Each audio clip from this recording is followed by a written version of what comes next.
and welcome to In Conversation. I'm Brenda Freshman, your moderator for today. We will be discussing California's End-of-Life Option Act, which goes into effect June 9, 2016. Some of our viewing audience may be wondering why a law of this nature is necessary. This legislation provides an option for Californians to choose a dignified and peaceful death, not previously available in this state. Our intention here today is not to promote or rebuke the legislation, but rather to provide a public service to the community at large, describing the various provisions of the law and the practical implementation of this new legislation. Joining me today to share their knowledge and expertise on this matter are three experts. Dr. Robert Olvera, a specialist in family medicine from Santa Ana, California. Lisa Klinger, attorney and healthcare reform and compliance director in San Diego, California. And Matt Whitaker, the California Director for Compassion and Choices. Welcome. Thanks for having us.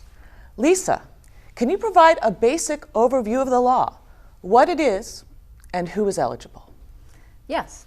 The California End-of-Life Option Act is similar to legislation, the death with dignity laws that have been in effect in Oregon and Washington for a number of years now. And it allows an adult California resident who has a terminal illness and a prognosis of less than 6 months to live, and who has the mental capacity to make healthcare decisions, to request a prescription for medication to hasten the dying process.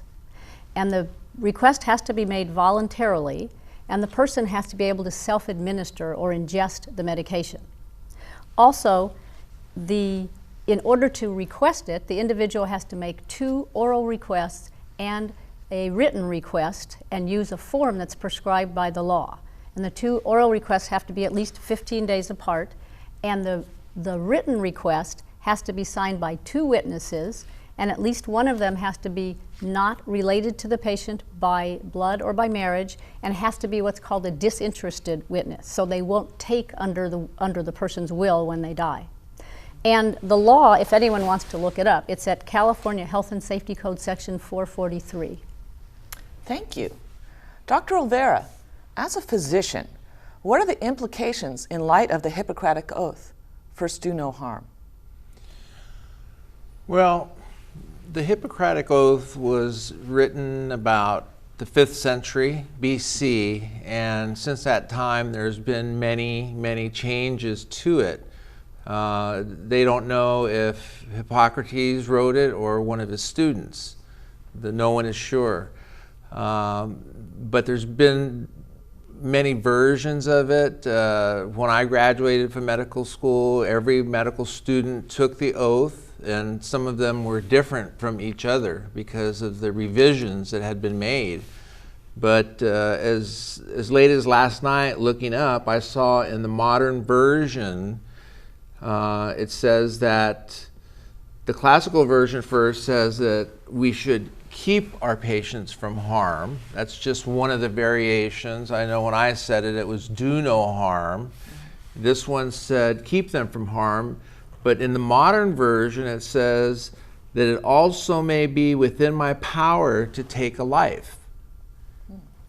And it's an awesome responsibility that must be faced with great humbleness.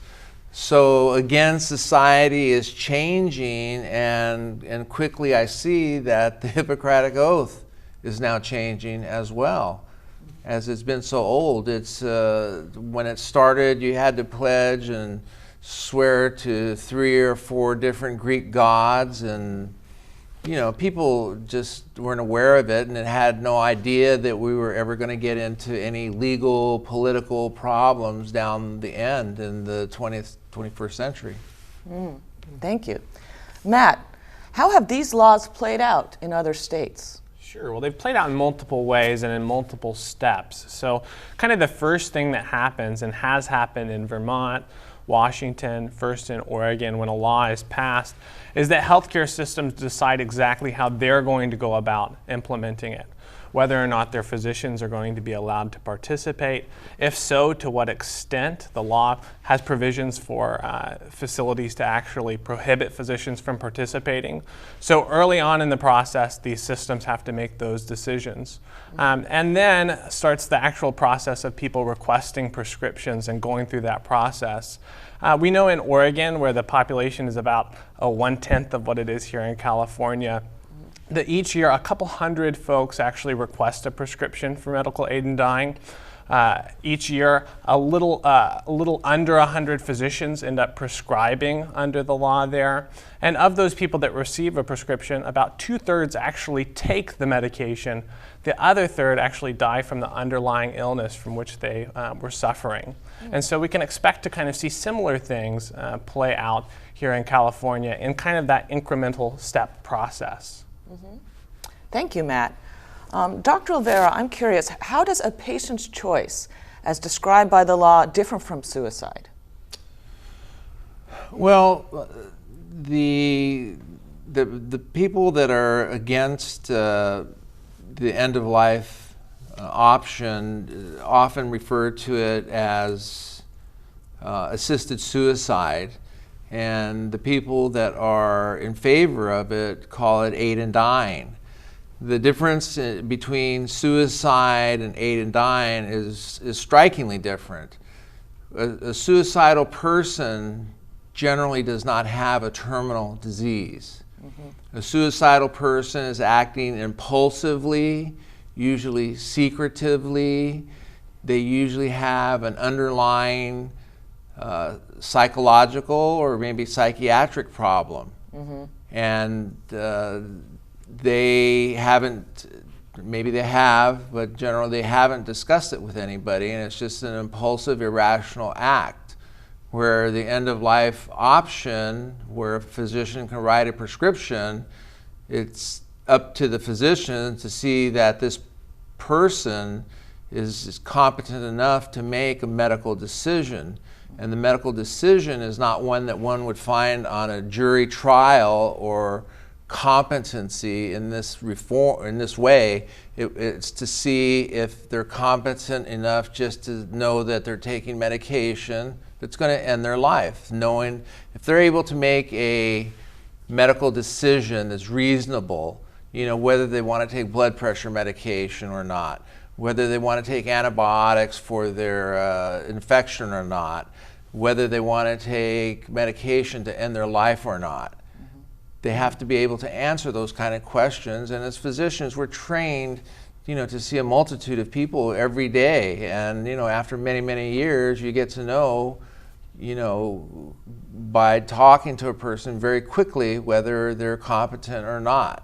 So it's if there's any question of competency, the law states that we do have to send them to a psychiatrist for evaluation.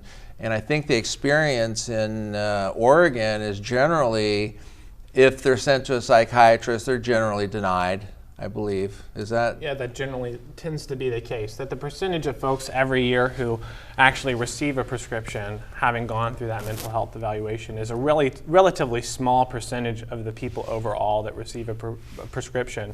And the assumption then is that this process is working. The idea of folks who there might be a question of capacity are able to be referred out for this mental health evaluation. And in most cases, if that primary care physician had made that determination, the mental health evaluation concurs. Could I just Yes, please. reiterate a point that Dr. Olvera made, that with medical aid in dying, the patient is already dying of the underlying terminal illness. And so they're not taking their own life, they're hastening the dying process because they're already dying. Yeah. The word suicide, it has legal implications. It does. So can you tell us a little bit more about those legal implications as opposed to the medical aid in dying? What is the legal distinction there? The legal distinction is in all states it's not against the law, it's not a crime to commit suicide, but it is a crime to kill someone else or to assist in suicide. So it's a felony to assist in suicide. So a doctor, if the aid in dying is considered suicide, or if it's called physician-assisted suicide, that makes the physician potentially liable under the criminal laws. So that's why the law itself specifically says medical aid in dying is not suicide. And again, it's because the person is already dying of an underlying disease. So they want to hasten their own dying process, but in order to get a prescription, they have to get that from a physician. So you don't want the physician to be held liable under criminal felony charges. Thank you. And Lisa, what protections are built into the law? I mean, for example, is it possible to ensure that patients are not being coerced by family members to make this choice? Well, that's a really good question. The law has a number of safeguards built into it, and it really attempts to ensure that people will not be coerced.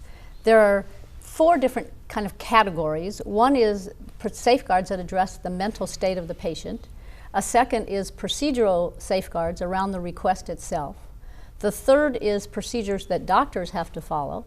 And the fourth is that there are criminal penalties for coercion. And let me just talk a little about each of those. First, on the mental state of the patient, as Dr. Olvera mentioned, the doctor has to determine that the patient has the mental capacity to make healthcare decisions, and the doctor has to refer the patient to a psychiatrist or psychologist if the doctor thinks that they might be suffering from a mental disorder that would impair their judgment. And then secondly, on the procedural safeguards, as I mentioned before, the patient has to make 2 oral requests at least 15 days apart. They also have to make a written request using the form that's designated in the law.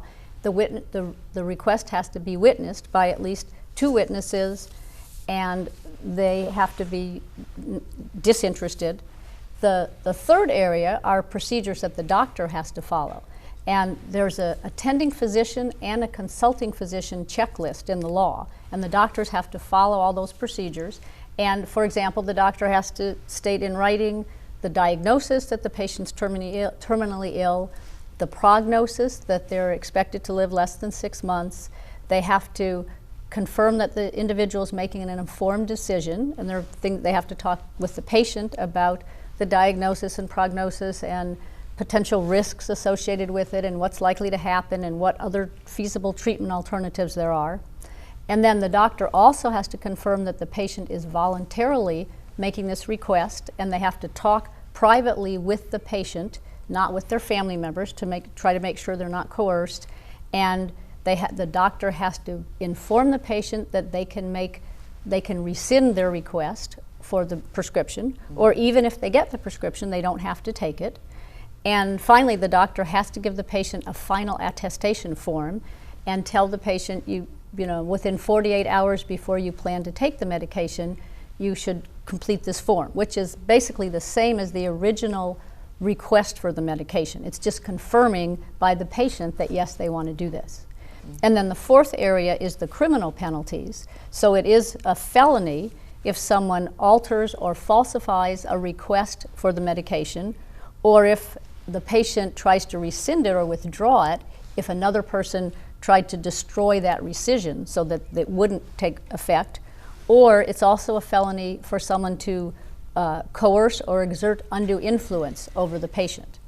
So, and then in addition to those kind of 4 categories, just 2 other provisions in the law. One is only the patient can request the prescription, so someone else can't request it on behalf of another person.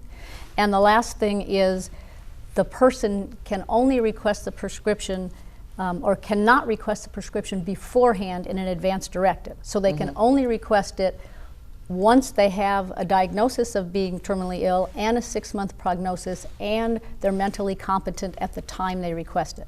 So there are a lot of safeguards built into the law. Maybe you can't ensure that nothing would ever happen, but there's numerous safeguards built in to prevent any coercion or undue influence. Thank you. Matt, has coercion come up as an issue in other states that have previously implemented laws of this nature?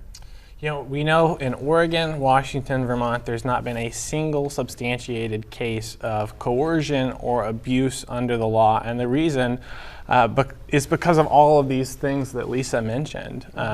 There are a lot of eyes on this process, and I think that kind of goes into the subjective piece of this. This is a person who is at the end of, most times, a very long disease process. The majority of folks who use the law in Washington, Oregon, Vermont have been people over the age of 65 with a terminal diagnosis of cancer. They've gone through multiple rounds of treatment oftentimes. Their family is around them and supporting them throughout this decision. There are multiple physicians at play, the consulting and the prescribing physician, as well as multiple specialists that a person might have been seeing for years and years. Social workers, 90% of the folks are in hospice. So there are a lot of eyes on this process and a lot of people involved. So by the time a person is actually at the point of taking that medication, there are so many people who have had to come on board and who are watching that process that the chance of a coercive event happening are slim to none. Mm-hmm. Thank you. And for the medical professionals, Dr. Olvera, does the law protect medical professionals from being pressured by payers or family members or the health plan to encourage patients to take this choice to reduce medical costs? No. It's totally a voluntary program. I wanted to add to Matt's statistics he was talking about. This has been in effect in Oregon for 17, 18 years now. Mm-hmm. So it's a long experience that we've had. Mm-hmm. The doctors don't have to participate, the pharmacists don't have to participate, nurses don't have to participate, certain health systems don't have to participate. It's just totally a voluntary program, and it goes so far as protecting the physician that no matter what the doctor does, in the end, it's between the doctor and the patient. Mm-hmm. That conversation and that action that goes on. The California Medical Society even changed their stance from being opposed to it and changed the wording in the bylaws to be neutral, to say that physicians and the patients should be the one to determine what happens at the end of life. Mm-hmm. And the doctor would be protected by the law that if they choose to participate, unless there's, gross negligence. In a wild example would be if the doctor hands the patient a gun. Mm-hmm. Of course, that doctor exposes themselves for some type of liability. But when you follow a checklist, mm-hmm. and a patient is wanting to do this, and generally the family members do rally around them, I could see little backfire from this.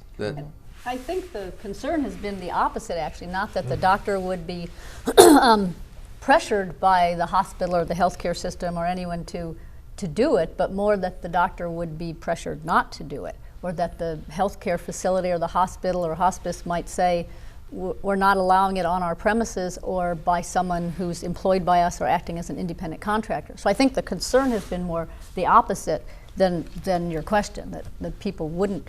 And that's exactly what we see in Washington, Oregon, Vermont, is that there is this real risk of marginalization of this practice because too few doctors know how to participate, too few health facilities allow their staff to participate, and there becomes a real question of conscience where physicians that are wanting to help patients that are asking for this are actually unable to participate. And so I think that's a big challenge here in California, in such a vast and large state, to do everything possible to make sure that this is actually an accessible law, and that the people who rallied and lobbied for it can actually have this option. Right. Okay. My concern, I think it's more likely that more people will want to use it, and there won't be the physicians or the facilities that are willing to participate. I could be wrong on that, but I think initially that may be a bigger issue.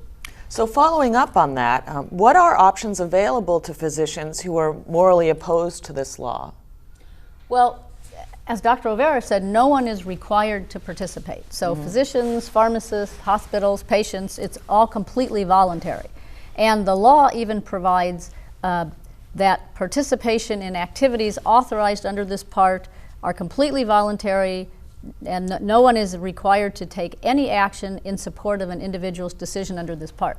So if a doctor didn't want to participate, even if a patient asked the doctor about it, the doctor could say refuse to give any information. Now they should refer the patient to someone else who will, but they're not legally required to, and it could be that a doctor who's opposed to this might not even know another doctor to refer the person to. I mean, in all fairness. So there's no civil or criminal or administrative penalties or anything that can be imposed on a healthcare provider who does not want to participate. However, if a patient requests information, or if a patient requests to be transferred to another physician who is willing to participate, to prescribe the medication or be the attending physician or consulting physician, they do have the right to request their records, and the healthcare provider that will not participate is required by law to send those records. I believe it's within 5 days of when a patient requests that their records be sent. So if I'm correct in hearing you that the doctors can refuse to participate based on their own moral standpoint, right. How does that interact with the California Patient's Right to Know law? Well, good question. The right to know, it's called the Terminal Patient's Right to Know End of Life Options Act, and it's Health and Safety Code Section 442. And it was actually enacted in 2008 and was effective in 2009. So it precedes this law. And what it says is if a patient or the representative requests information about end-of-life options, the healthcare provider has to give them information about legal end-of-life options, including but not limited to, and it's not medical aid in dying, of course, because that wasn't in effect then, but it says including and not limited to hospice care, a prognosis of what the prognosis is without using treatment, or with continuing the treatment, that the patient has a right to refuse or withdraw from life-sustaining treatment, and that the patient has a right to comprehensive pain management treatment, including palliative care, but and also that the patient has a right to give individual instructions, like in an advanced healthcare directive, as to what they want done. But even in 2009, the law did not require the doctor to give information about palliative sedation or refusing food and water in order to hasten their death. And it doesn't, at this point at least, it hasn't been amended to require that the doctor give information about the End-of-Life Option Act. And in fact, I'm sure it won't be amended because it doesn't, the End-of-Life Option Act itself says a doctor doesn't have to provide that information. But if a patient asks, hopefully a doctor would talk to the patient about all options at the end of life, or would refer the patient to another physician who would talk about all the options. Thank you. So let's look at the other side of this equation. Lisa or Dr. Olvera, you might have comments on this. What are the obligations or rights of a doctor who would like to participate in the law but works for an institution who opposes the law? Well, from what I understand, I have a couple of friends who are very in favor of this law, but they work for Catholic hospitals, and in their contracts they're prohibited from doing anything like this or participating. Mm-hmm. And if they do, they're subject to termination. So you'll find that doctors don't even want to talk about it, in fear of their jobs. Mm-hmm. And it's really sad because there's been less and less doctors that are independent of hospitals that could be doing it, and more doctors now are joining large groups, large medical systems, and that's going to bind them to not participate and put it in their contract. And even if they say, well, I won't do it here, but I'll go somewhere else and moonlight and do it, that still would be a subject to termination. Well, they should be protected. The doctors should have some protections under this law, because first I would note that a healthcare provider like a hospital who doesn't want to participate and who wants to prohibit their employees and independent contractors from participating, they can choose to do that, but they have to have a written policy that says that, and they have to provide notice to the physicians of that. And their policy can only prevent physicians and independent contractors who are acting in the course of their employment or their contract from taking certain actions on the premises or on premises that are owned or managed by the prohibiting hospital. But even with that, a doctor can still take certain actions, and that is they can make the initial determination that the participant has a terminal disease, and they can make the initial prognosis that it'll be expected to die within 6 months, and they can inform the patient of that. And they can provide information about the End-of-Life Option Act if the individual asks about it. So even if the facility doesn't want to participate, if the individual asks for that information, the doctor can provide it. And if the individual asks, they can refer the individual to another physician. But as you said, the things the doctor can't do, if the doctor is an employee of or an independent contractor with a facility that has chosen not to participate and they have written procedures that say, and they've given notice, the doctor cannot perform the duties of an attending physician or a consulting physician. The doctor can't be, if it's a psychiatrist, the mental health specialist, and the doctor can't write the prescription or deliver the prescription or dispense it. And the doctor can't be present when the individual takes the medication. But they could do that if they're acting outside the scope of their employment, if they could contract separately with a patient, and if they're not on the premises of the hospital or the healthcare provider that has chosen not to participate. So it will be a fine line sometimes, and the law does provide protection for doctors, but it'll be interesting to see who walks how close to that line. Right. Mm-hmm. Thank you. Dr. Olvera, at what point do you discuss end-of-life options with your patients? What do you say when you talk to them? Well, once a person is terminal, pardon me, once a person is terminal, the doctor will sit down and discuss that with the patient. They talk about hospice, palliative care, in general also that when they're under hospice, that all medications that are being used to be curative of that disease will be stopped. Mm-hmm. But the medications that they regularly take for high blood pressure, for their diabetes, etc., that medication can continue. And generally, the patient is sent home and enrolled in hospice or palliative care. The timing is very delicate. It's when you first tell a person that you don't have a cure for them and that they are quote unquote terminal and they have less than 6 months to live, I mean, to tell them in the same breath also that I've got a way for you to die is really not the right place. It has to be a feel, it has to be a comfort zone that you're both in. Mm-hmm. As a physician, I would tell my patient, you know, this is very sad that you are coming to the end of life. Would it upset you if we talked about you dying? Mm-hmm. And take the lead from the patient and let them speak. Mm-hmm. So it's just a very delicate matter. There's no, I mean, the discussion about death and dying should be going on now. Mm-hmm. I mean, because of my involvement with this, I mean, everybody in my family has talked about what they want and how they want it, and if they're competent, that this is the way that they would like to end their lives. And it may be an automobile accident. It may be an accidental drug overdose. Mm-hmm. I mean, nobody knows that. There's no crystal ball. That's the reason nothing can be written in the Advanced directive? Advanced directive. You just can't tell them, I want to use the end-of-life option there. So it has to, the timing, it has to be a gestalt feeling.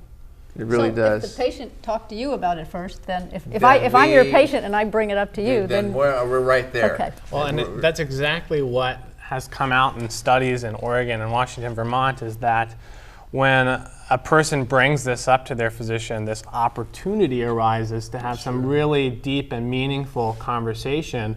One study actually interviewed some physicians, and what they found was that for every one prescription that was written in Oregon that year, 10 conversations were started about the process. So a patient bringing it up to the physician, and then the physician was able to talk about other pieces of end-of-life care, about the whole end-of-life journey in a more open and transparent method, perhaps, than they would have been able to otherwise, because they had gotten the green light from the patient in that instance. Another study interviewed family members about it, and they found an even higher number. They said that for every one prescription, there were 25 conversations with a physician about this option. So once again, it opens the door when a patient starts that conversation. Sure. I'm sure it's hard for doctors, because even in a similar case, I guess, if a patient has a pacemaker and is terminally ill, and it's from some of the studies I've seen, is how does a doctor talk with the patient about how do we want, we need to remove your device once you've died, and that's a difficult conversation to have also. So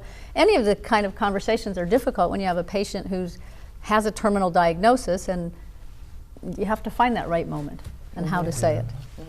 Well, on that note of conversations, Dr. Olvera, what do you say to family members? What can you say? What can't you say to family members? About the option, about the end-of-life option? Well, it's hopefully the family is knowledgeable about it. And there are people that would come up and ask, how long does my mom have?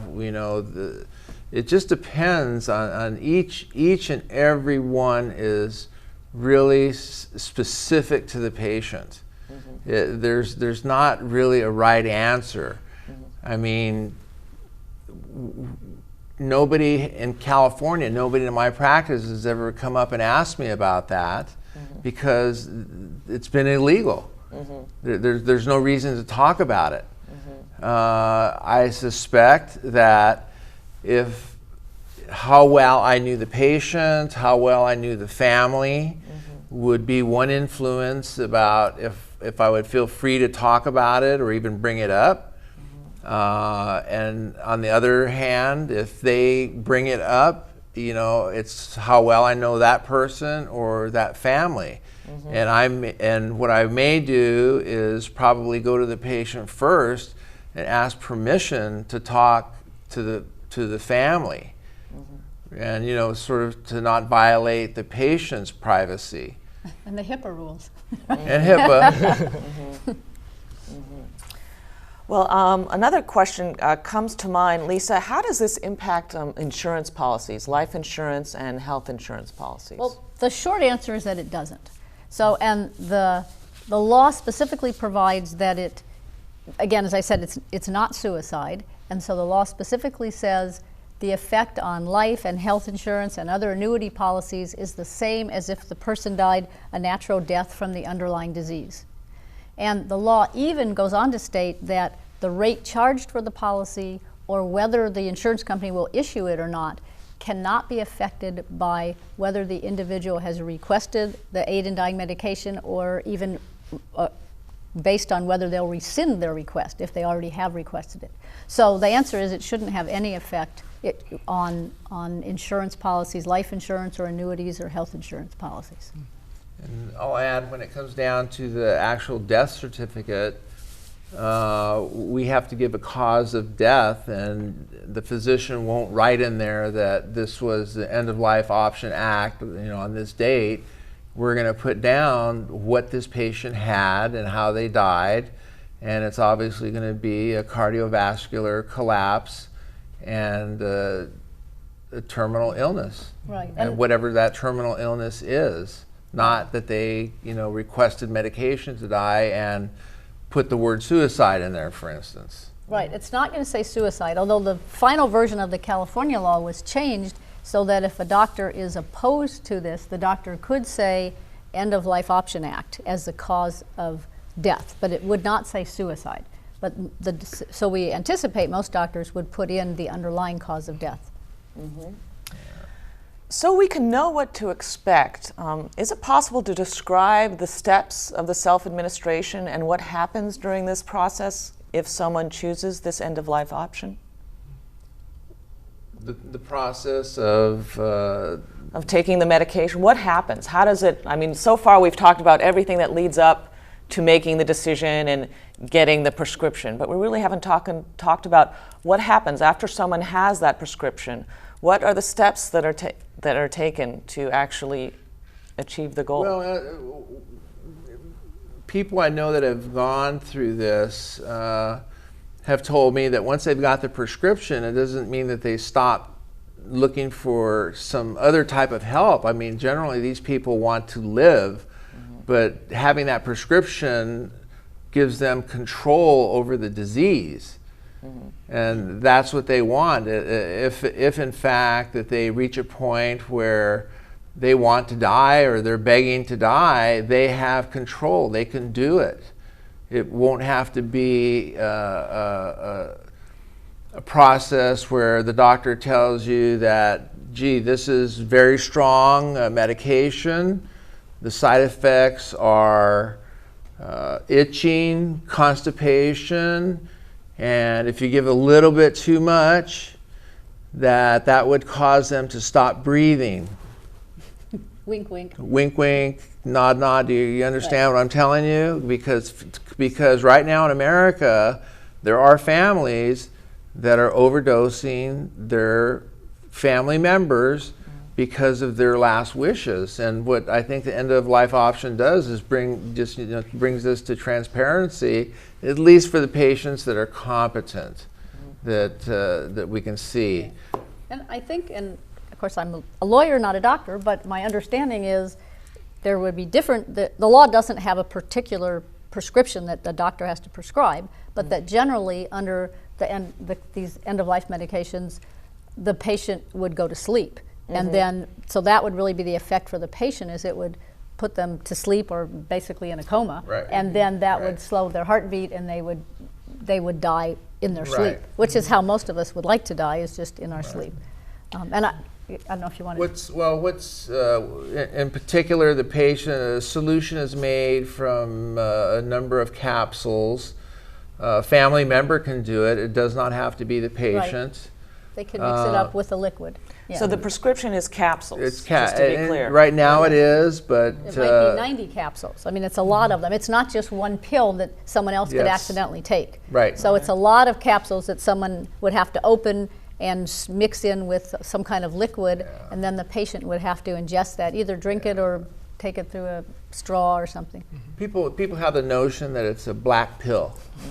You know, it's just this magical black pill that you take and that's it. But actually there's precautionary medication that you take before you take the end-of-life medication so that you won't regurgitate it, because that has happened on very, very few occasions.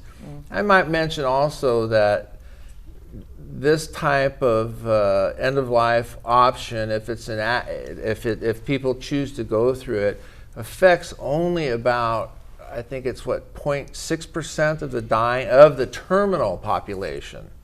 I mean, it's very, very few numbers. Over 17 years and 18 years in Oregon, it's been approximately 1,700 prescriptions, and about 800 people have actually taken it. And there's a lot of people, and that's a lot of time. Their initial feelings in Oregon were it was going to become a killing field, that people were just going to run to that state and declare residency, and they were going to have to deal with all this. Well, that never materialized. The actual process, when the patient takes the medication, they have to be able to physically swallow it. Okay, they don't have to pick up the container. Right. They don't have to mix the medication. They don't even have to put the straw to their mouth if they're going to use a straw. But they do have to be able to suck and ingest this medication.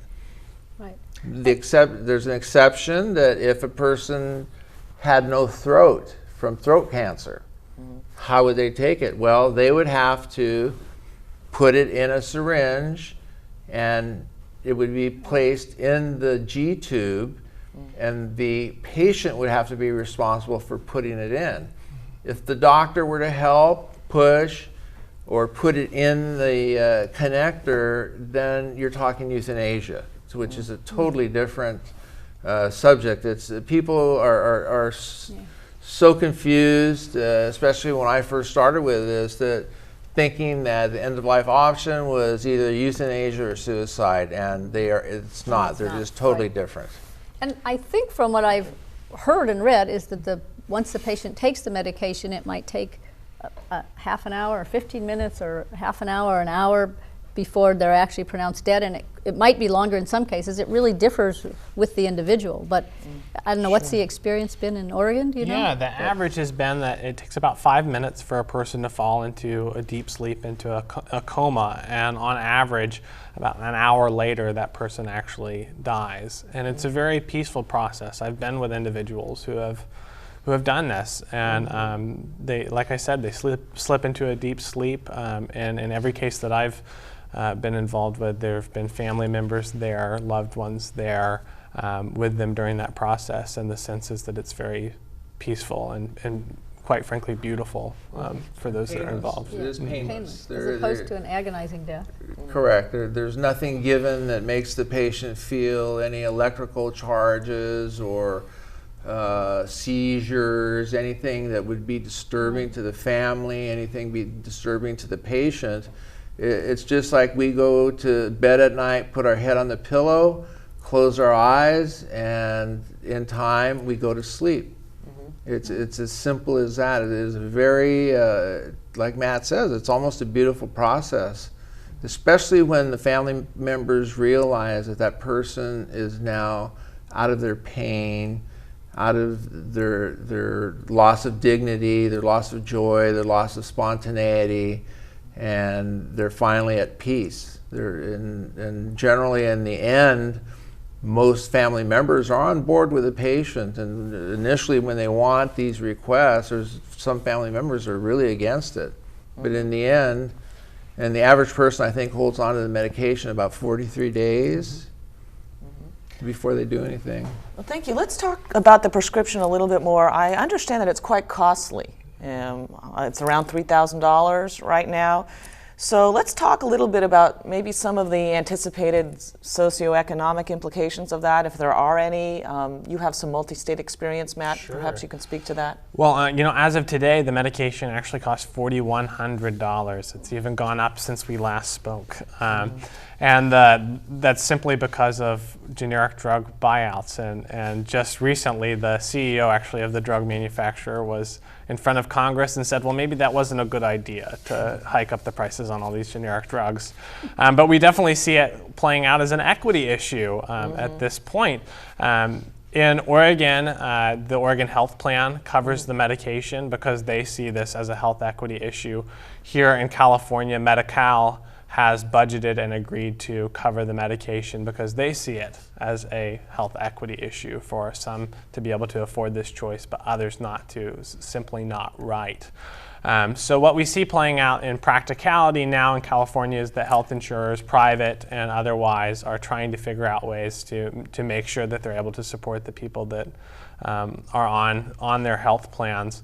But yeah, there exists this real gap between those who are able to have this option and those who this might be just out of reach of. Well, maybe health insurers will be able to negotiate reduced rates with the pharmacies. Wouldn't that be great? And I think that that's the they do with other drugs. The thing that could happen in California that hasn't happened in Washington and Vermont and Oregon. California is such a large market. That I think there may be more room for solution making around that issue as more folks are utilizing this option. The other issue too is at $4,100, that is, if a person is responsible for that cost, it is very costly. I feel that a new formula is going to be made. That will be less expensive, that'll probably be more available and will be acceptable and would come with the same results of a peaceful death. Yeah, and once again, that's the California opportunity, is that here in the state of California are some of the finest pharmacological research institutions in the world. And I think if solutions are going to come to this problem in the form of an alternative method or in the form of a different payment system, that I think California is where that's going to happen. Or maybe if you have a credit card, you could just put it on your credit card and then you don't end up having to pay it. So, well, on that note, are we aware of any litigation around the implementation of this law in previous states? We spoke about the particular issue with family coercion, but has there been any other type of litigation that you're aware of? Well, there was one very large litigation in the state of Oregon by John Ashcroft, actually, who sued the state of Oregon under the Controlled Substances Act. And it went all the way to the Supreme Court. And Oregon actually won, and the law was upheld there. Outside of that, we haven't seen attempts at litigation. We've seen threats of litigation in specific states, but none actually actualized. And similarly, there have been some threats of litigation in California, but none that have actually come to fruition around the law itself, but not around the participation. Thank you. Thank you. Dr. Olvera, is the choice for this aid in dying, is that part of palliative care services, or is it distinct from those services? That's a good question. Matt, can you help me on that? Hospice and palliative care blend in together almost. It's an integrative approach with a lot of different members, and the end of life. Right now, it's a separate entity as it's something new, but I think that it's just going to mesh with the palliative care, hospice, and become a continuum into the end-of-life option. Well, and it's important to keep in mind that palliative care isn't just care that's given by a doctor to a patient, right? It includes social services and spiritual care and care for a family, anything that's done to relieve the suffering of an individual or the pain of an individual and treat symptoms. And so what we hear, once again subjectively, from people who have these prescriptions in hand is that there is a palliative effect of just having this prescription, of having that control, because anxiety is relieved just by having that sense of things. Right, and the palliative care is used now not only at the end of life, but also for people with ongoing illnesses and diseases, so that it can be palliative care not at the end of life, and then it can also be palliative care within hospice when someone does have a 6-month prognosis. And so for me, at least in talking with some of the hospice people and institutions in the last few months, some of them are opposed to the end of life medical aid in dying because they prefer, or what they do is the palliative care or palliative sedation or comfort care to help the patient until they die in whatever time it is that they die. And for some people, that doesn't, maybe the morphine isn't enough and it's not really managing the pain. Some people feel that the palliative care is sufficient to manage the pain or manage other symptoms or manage anxiety. And I know when my mom died in 2010 with hospice, and I didn't think that the morphine was sufficient. I mean, I felt she was really moaning and in pain. And I don't know exactly how she felt because I couldn't talk with her about it at that point. But so some hospice workers and entities are not, at least yet, on board with, and maybe never will be, with the medical aid in dying. They feel that the palliative care is sufficient, and others, I think, are, or maybe over time will be, that they do feel, as you said, that it's a continuum, and the medical aid in dying is extending the continuum of what care is available. So it kind of remains to be seen. And as you said, palliative care could be part of it or extend into medical aid in dying, or it may stop just short of it. It's basically taking care of the family and comfort. In whatever shape, form that is, and it's by a group of different types of specialists, social workers, It's a holistic approach. It really is a holistic approach. The problem is it doesn't extend into a lot of rural areas, and even the palliative care specialists are now sort of coming up saying that they really have to step up their level of care, because in some cases it's just insufficient. They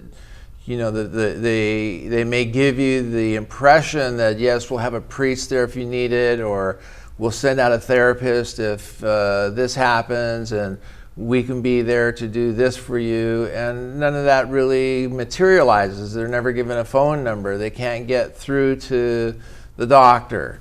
So palliative care and hospice doctors realize this, and they found that in Oregon and Washington, that with the implementation of aid in dying, that the whole process of palliative care and hospice reached a new level of greatness. Yeah.